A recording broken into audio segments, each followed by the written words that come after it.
your Glamour! Hey there, with a lot of information coming out from Shadowlands and a lot of people giving their opinions on certain classes and aspects of the game, I want to give my opinion on the Retribution Paladin and discuss what other content creators have discussed. Two main videos I'll be talking about is the video from both Bellular and Preach's video on the Alpha Paladin, and links to those videos can be found below. So in Bellular's video he talks about how with the changes to Ret Paladin, they are now the kings of off-spec utility, auras are back and they matter, and that talent space has now been freed up. While it's true that the utility of the Paladin remains at a high, in certain scenarios the utility that the Red Paladin has, specifically, is no better or worse depending on how you view it to Holy Paladin's utility or Protection Paladin's utility. Keep in mind that all Paladins, regardless of their spec, all have the following abilities. They have Divine Shield, Lay of Hands, Fear, on Aberration, Undead and Demons. They have Blessing of Sacrifice, Blessing of Freedom, Blessing of Protection, and Devotion Aura. However, Ret's specific utility, you could argue, has been reduced, with both greater blessings removed, leaving Ret's specific utility being the following. You are able to apply a heavy slow on one target for 10 seconds from Hand of Hindrance. You're able to off-heal for a short amount of time, and you can apply an AoE stun to demons and undead from Wake of Ashes, and that is all you have as a Red Paladin baseline. But of course, with the unpruning of old abilities, albeit in a slightly modified manner, auras return, giving all Paladins the following auras: Crusader, Devotion, Retribution, and Concentration. Crusader, giving all members of a group faster mounted movement speed, doesn't matter in the whole scheme of things. Devotion Aura reduces all damage by 3%, is weak, but will overall reduce more damage than your Blessing of Kings will, especially when your group is in a far larger size. Retribution Aura allows all Paladins in the group to get Avenging Wrath if someone dies, which is a huge momentary increase in power, and Concentration Aura, which reduces the duration of silence interrupt effects by 30%, which has a very niche use. From all those auras, Retribution Aura is the one that matters the most, as it has the most power tied to it.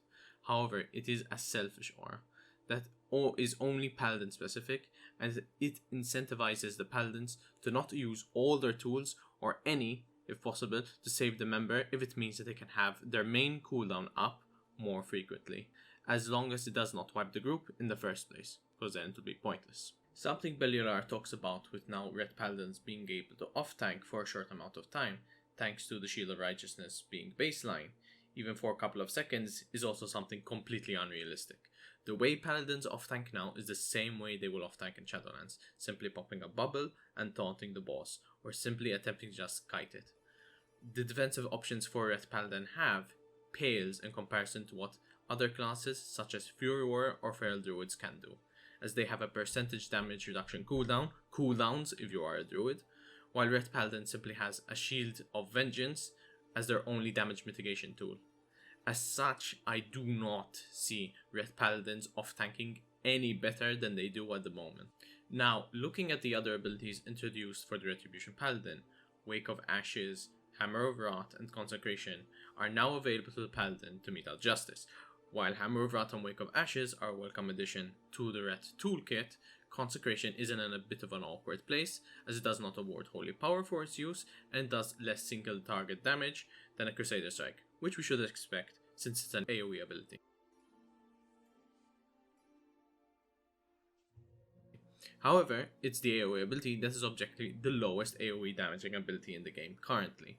With the downtime that is present on Paladins, Consecration is the only ability you can realistically use when every other damaging ability is on cooldown, and as such it bridges that gap, but it will never feel good to press that button, which in the first place explains why Preach didn't feel that the gameplay wasn't slow or crippled in the end, as there was always something to press. With these abilities added, it has freed up space on the talent tree. Empyrean Power, Holy Avenger, Seraphim, Healing Hands, and Sanctified Wrath are new additions to the talent tree. Some abilities on that list may seem familiar to you depending on how long you have been playing Paladin. Empyrean Power and Sanctified Wrath is what the BFA Red Paladins are familiar with at the moment. Seraphim makes its return from WoD, and slightly modified version of Holy Avenger from Miss of Pandaria. Healing Hands is a brand new talent trait, and when looking at the other choices in the row, Selfless Healer and even Justicar's Vengeance completely blow it out of the water. And so we have a new dead talent on arrival, and I'll explain shortly why. Healing Hands requires you to heal the target that is at less than 30% HP in order to utilize its effect of reducing a 10-minute cooldown to a 5-minute cooldown. Should the healer or the tank himself be able to snipe heal above that specified requirement, as your Lay of Hands goes off, you're gonna look like a dumb fucking idiot when you're looking at that 10-minute cooldown. Even if you do manage to get it off at the perfect timing, it's not going to give you an opportunity to cast it a second time in the first place, because the fight isn't gonna last that long. So why bother taking it in the first place? Bellular, however, provides some good overall criticisms of the GCD, but this is an issue that targets all classes and specs. For Red specifically, his suggestion of adding bonuses to utility spells, even though I may disagree with what he suggested, is a good step in the right direction. Bellular's discussion about power creep, however, is something that is more crucial to talk about. While Bellular talks about power creep from adding abilities that people enjoyed from an expansion as baseline as the power creep, in reality what is happening at the moment is Avenging Wrath power creep.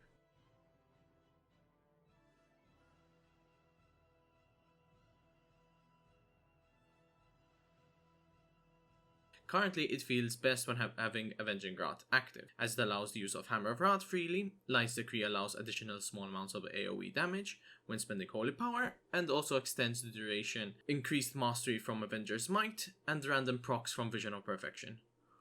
All these good traits stacked on top of a crucial cooldown makes it spin out of control, and in Alpha, it's just spinning faster.